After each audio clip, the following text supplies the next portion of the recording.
7:45 de la mañana, ya nos acompaña la asambleísta Ana Belén Cordero, miembro de la Comisión de Fiscalización de la Asamblea. Gracias por estar con nosotros. Bienvenida. Hola Liz, buenos días. Un saludo a todos los televidentes. Gracias por la invitación. Bueno, hoy tienen sesión acá en Guayaquil en 2 horas más, pero quisiera empezar con usted.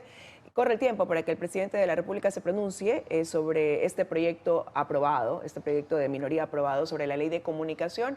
Se prevé que sea un veto total. ¿Por ahí iría el camino del pronunciamiento del presidente, cree usted?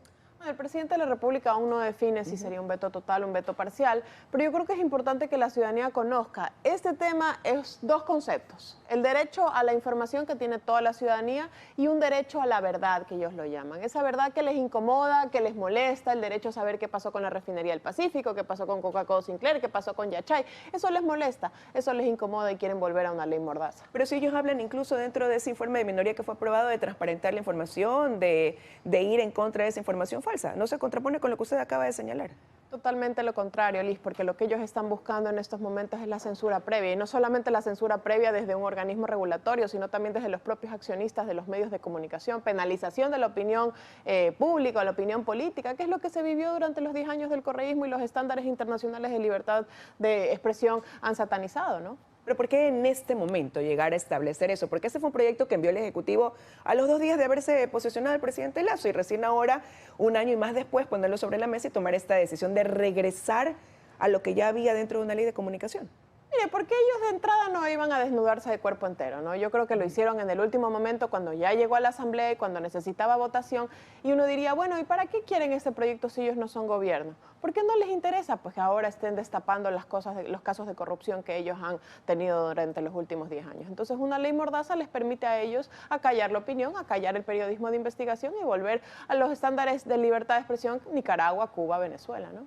Bueno, pero fue una ley que tuvo mayoría de votos en la Asamblea y que ahora el presidente tendrá que decidir. Si decidiera el veto total, queda 1 año sin que lo puedan tocar nuevamente dentro del legislativo. Y lo importante, Lijo, lo que llama la atención es cómo consiguieron esos votos no del correísmo, sino los demás votos, sobre todo de Pachacutic. El tema es que aquí les mintieron, ¿no? Les dijeron que con ese tema, que con el informe de mayoría ya no iban a tener el tema de la concesión de frecuencias, el tema justamente de las radios comunitarias, y les dijeron eso, y con eso obtuvieron los votos de Pachacutic para aprobar este informe. Ahora está en la cancha el presidente de la República, que siempre tiene que salir al paso como colegislador.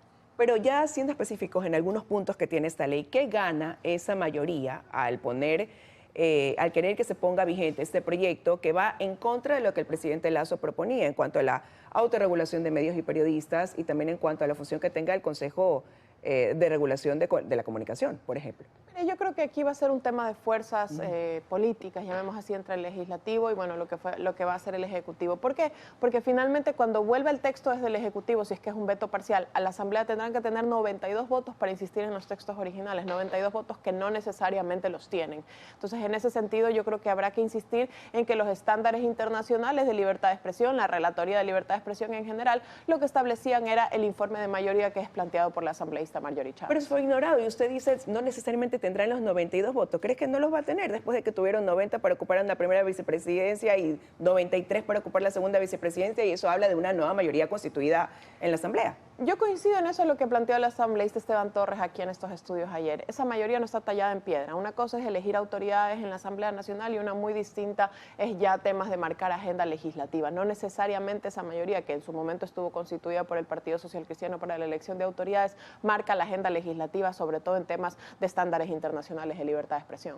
Ahora, en este tema de libertad de expresión, por ejemplo, se le da un protagonismo al defensor del pueblo, que va a ser quien tenga que actuar si se incumplen ciertos mandatos que tendría esta ley, como por ejemplo el derecho a la rectificación, que el presidente Lasso lo dejaba fuera y ahora otra vez incluye dentro de este proyecto de ley. Se le da un poder bastante grande a la Defensoría del Pueblo, pero es un poder que ya lo tiene. En las leyes generales, en general, el defensor del pueblo está llamado a revisar y a supervisar el cumplimiento de los derechos, ¿no?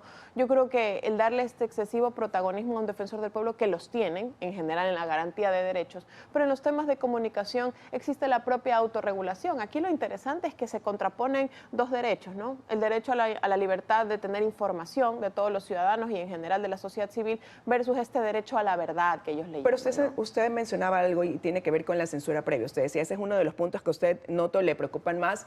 ¿Y cómo afectaría esto quizás al principio de independencia editorial, el hecho de que ahora se establezca en este proyecto esa censura previa incluso a privados? Es que mire, eso es lo preocupante, porque en la ley Mordaza había la censura previa, pero desde el organismo rector, desde la regulación, desde el Estado. Ahora se establece también un mecanismo de censura previa desde los accionistas o las direcciones de los medios de ¿Pero y por qué y comunicación. para qué? Bueno, de alguna manera se podría pensar, miren, un escenario que no existe en estos momentos, donde el Estado controla de alguna manera los medios de comunicación también privados y de alguna manera exigir que tal periodista o tal persona que opina o que hace un editorial sea censurado porque no me gusta y yo, Estado, te digo a ti, medio de comunicación privado, que ese artículo o ese tema de investigación no salga a la luz, ¿no? Yo creo que ya se están inmiscuyendo en las esferas hasta privadas de los medios de comunicación, ya no solamente en la estatización. Y hay otro tema que preocupa en el proyecto. Confunden los medios de comunicación pública, es decir, financiados con medios públicos, con los medios de comunicación oficial. Recordemos que hace pocos años nomás los medios de comunicación públicos eran voceros o megáfonos del gobierno de turno, ¿no? Entonces, a eso no se puede volver. Pero ellos hablan de medios públicos que sean financiados con los propios recursos de los gobiernos descentralizados y con el origen de publicidad para esos medios. Así lo señalan ahora, así dicen que sería la conformación de estos medios. Incluso establecen un porcentaje de financiamiento obligatorio desde la publicidad estatal a medios comunitarios. Ahora el 40% de la publicidad estatal deberá ser destinada a medios comunitarios. Los estándares legales que establece esta ley tampoco van a ser aplicados a los medios comunitarios porque se va a aplicar su propio derecho, su propia justicia. Entonces, ¿hasta cuándo es un beneficio, hasta cuándo es una prebenda o hasta cuándo se respetan ciertos estándares de justicia indígenas, ¿no? O sea, en resumen, usted diría que con ese proyecto de ley regresa o se está devolviendo esta capacidad de sanción a los medios de comunicación, a los periodistas por parte del Estado. Estatización total de la comunicación, cero autorregulación, cero intervención de los actores de la comunicación y de la sociedad civil, lo que se vuelve justamente a vulnerar estándares internacionales de la Relatoría de Libertad de Expresión, ¿no? ¿Qué se logró desde el 2019 al 2022 desde su punto de vista, que ahora entraría también en riesgo, si pudiera quizás ponerlo en papel o en ejemplo? Bueno, hubo ciertas reformas que durante el gobierno de Moreno se plantearon al tema de la libertad de expresión, pero yo creo que efectivamente lo más importante fue la derogatoria del reglamento a la ley de comunicación que hizo el presidente en las primeras horas de gobierno, que fue lo que permitió que este año y pico de gobierno haya permitido a los medios de comunicación no penalizar su opinión, guste o no guste, ¿no? Tener una libertad para poder ejercer el periodismo. Y no quiero dejar de preguntarle en torno a un tema como este, por ejemplo, que ahora está en el debate y que regresa a manos del presidente, seguramente con un veto total, que es lo que le piden los gremios.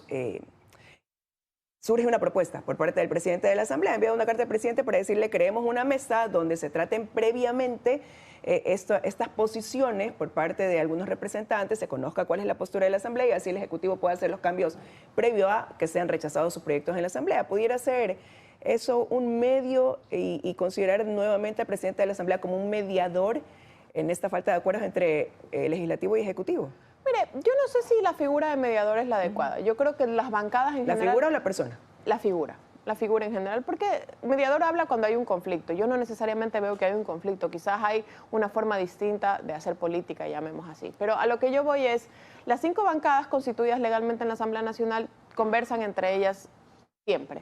Lo importante es estos mecanismos de diálogo entre esas 5 bancadas del legislativo con el ejecutivo y justamente trabajar en mesas de diálogo, en reconocer de alguna manera los proyectos de ley que le interesaría al ejecutivo enviar a la Asamblea y viceversa, o que sean iniciativas de la Asamblea para llegar al ejecutivo, porque ¿qué nos pasa? El ejecutivo envía una ley, la Asamblea le da la espalda a la ley y luego... bueno, finalmente responsabilidad tendrá la Asamblea en falta de sintonía con la ciudadanía, pero y viceversa. La Asamblea envía una ley, sea cual fuere, llega al Ejecutivo, no cumple con determinados estándares de técnica legislativa y es vetado parcial o totalmente. Entonces, quizás esta mesa de diálogo que yo saludo y yo aplaudo y ojalá se materialice, se convierta en el mecanismo previo para justamente lograr viabilizar de dos vías. ¿Cuál va a ser en sí realmente esa diferencia de una mesa previa al CAL, cuando en el CAL pues también están representadas las bancadas hoy y sería prácticamente lo mismo? Bueno, sí, ¿no? Yo creo que incluso los miembros de esta mesa de diálogo podrían ser los representantes del CAL en su representativa. Por eso, ¿en qué variaría? Yo no le veo que cambien nada. Yo creo que deberían ser los mismos miembros del CAL los que se sienten a conversar con los delegados del Ejecutivo justamente para conseguir estos proyectos desde el Ejecutivo y desde el Legislativo para que lleguen a aprobarse y en algunos casos no vetarse totalmente, ¿no? Pero de eso se trata, de tener la voluntad desde los partidos políticos en la Asamblea Nacional de querer trabajar por un objetivo común que es la ciudadanía. ¿Y el resultado realmente pudiera ser distinto? ¿Pudiera lograrse esta especie de cogobernabilidad entre ambos poderes del Estado que más de un año pues no se ha logrado. Mire, yo no tengo mucha esperanza. Lastimosamente, no creo que se trata de personas, siempre lo hemos dicho, si dijeron que iban a sacar a Guadalupe Llori y poner a Virgilio Saquicela en la presidencia de la Asamblea, no creo que se trata de personas que va a cambiar lo que está pasando en el legislativo. Son 137 asambleístas que quizás no están sintonizados con la ciudadanía y porque se siente ahí Guadalupe Llori, Virgilio Saquicela o Marcelo Holguín o el que fuese, no creo que eso necesariamente cambie. Pasa porque justamente los asambleístas escuchan las necesidades de la ciudadanía. 70% de los ecuatorianos no tienen acceso a un empleo formal. ¿Y qué hizo la Asamblea? Darle la espalda a la ley de inversiones. Lo mismo ocurriría quizás con una ley laboral. Entonces yo creo que de eso se trata, más que de quién se sienta en la presidencia de la Asamblea, se trata de esa sintonía entre los legisladores y la ciudadanía. Quiero agradecerle, asambleísta, que nos haya acompañado esta mañana aquí en 24 horas. Encantada, buenos días. Que tenga un buen día. Con esto de aquí estamos despidiendo ya este espacio y ya vienen las noticias de la comunidad. Que tengan un excelente martes.